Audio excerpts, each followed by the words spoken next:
I'm Matt Peet. I'm Willie Peters and this is Unpacked. Are you in the players' WhatsApp group? No, I'm not in the players' WhatsApp group. I'm not in their private one, no. Do you ever get tactics or ideas from post-match analysis on TV? I definitely get ideas from post-match analysis on TV. Across all sports as well, not just rugby league. But watching the NRL, watching the other Super League teams, maybe listening to their coaches talk, or the pundits. And then in other sports sometimes as well, always looking for fresh ideas, and other sports are a good place to look. I think rugby union's the obvious one. Sometimes you see things at the set piece or in some of their attacking shapes, some of the rugby that Ireland have played in recent years. There's things in the kick chase that we stole directly from South Africa a while ago. And yeah, wherever you can, but rugby union, NFL. I usually watch the game on silent, so the answer is no. How well do you sleep before a final? I would have a good night's sleep before a final. I don't generally have a problem sleeping, and the game doesn't tend to affect me. Maybe at the beginning of the week, if there's some decisions to make around the team or worried about a certain thing, but once the work is done the night before the game, I'll sleep really well. Yeah, I sleep relatively well. Most of the time, if I wake up, then I'll struggle to go back to sleep, but most of the time I can get to sleep. If I wake up, around 4:30, 5 o'clock, then that's me, I'm up. How early do you decide what team you are going to field? I like to let players know relatively early. So if I've got an idea, I don't sort of let players hold off. I'll let them know early on in the week. As early as possible. Occasionally there's an issue hanging over a player or two, but as soon as I can make the team and I can speak to the players about that, so everyone's got clarity, I'll get it out there as soon as I can. What is the first thing you do on a match day? It depends on the day of the game for me. What's the first thing I can do? Ideally I can take my kids to school. It's always a good start to the day.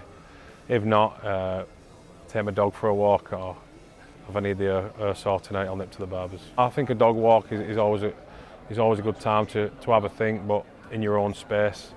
And if it's a night game, I'll try and get a bit of a sleep in the afternoon. I like to go have a train, which sort of gets my mind off it a little bit. But yeah, there's not much I can do on game day.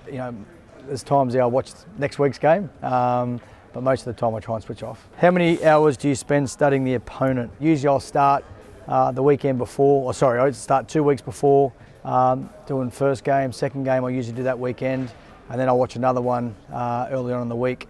Then I'll usually pull it all together.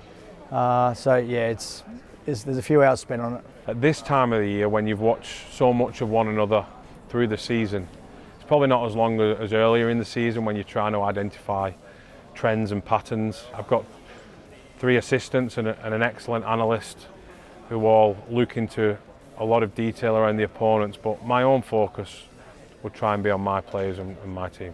Do you look to train harder or recover more in the week before a final? In terms of training, we would pull back towards the back end of the year in terms of physical load, but what we would ask for is an increase in intensity in our practice. So we are looking to freshen the players up more at the back end of the year, but I don't think that makes training lighter because the demands of the sessions are higher, but the time doing it maybe reduces.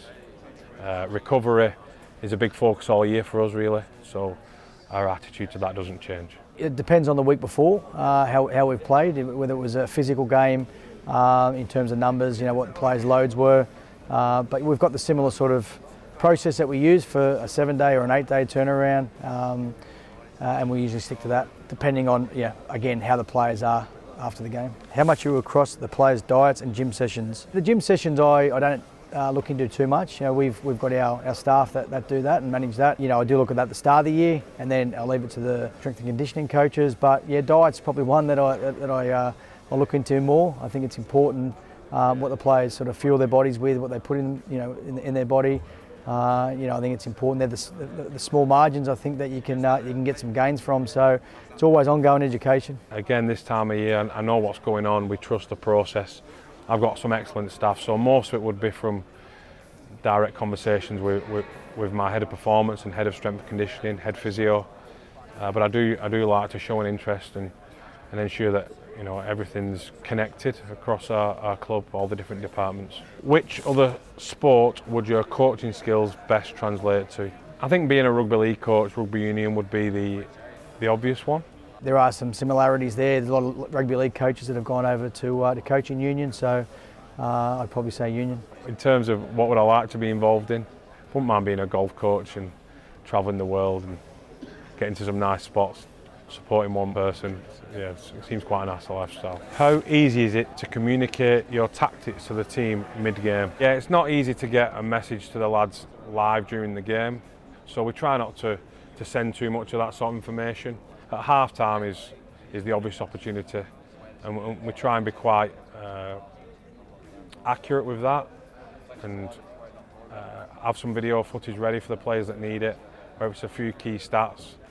And we have a smart group of players, so normally if you ask the right questions from our players, they give you the answers, and they can hopefully sort of correct things or tweak things as you'd hope in the second half. I think during the season you've probably encountered everything that's likely to happen in the game of rugby, whether that's players being sent off, changes in the weather, the opposition changing, being prepared for changes in their game plan as well. They might not approach the game exactly as you thought they would, so you'd like to feel like that you've empowered the players enough during the season that they can think and make adjustments themselves on the run. I try and make sure that we've got our plan in place by captain's run and everyone understands it.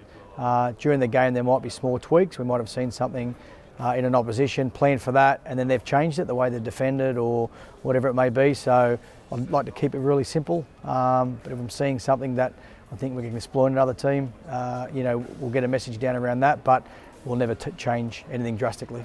How do you focus the players before a final? Yeah, it's important that we focus or have a similar focus to what we do week in, week out. I know it's cliche, but process is really, really important.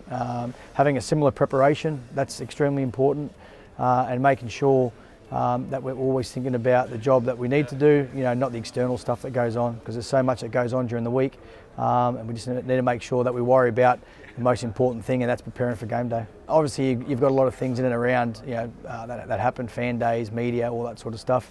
But I think you need to embrace all that. It's a special occasion, so we need to embrace that. But when it comes to training and preparation, that needs to be consistent. To be honest, I think it's easier to focus the players for a big game like this, like a cup final. To get to this level, you're playing pretty well. You're coming off the back of some success and momentum. So quite often it's about getting out of the players' way and allowing them to build themselves up. We'll stick to our routine in terms of what information we give the players, when we deliver information, and hopefully that familiarity allows them to find their best form.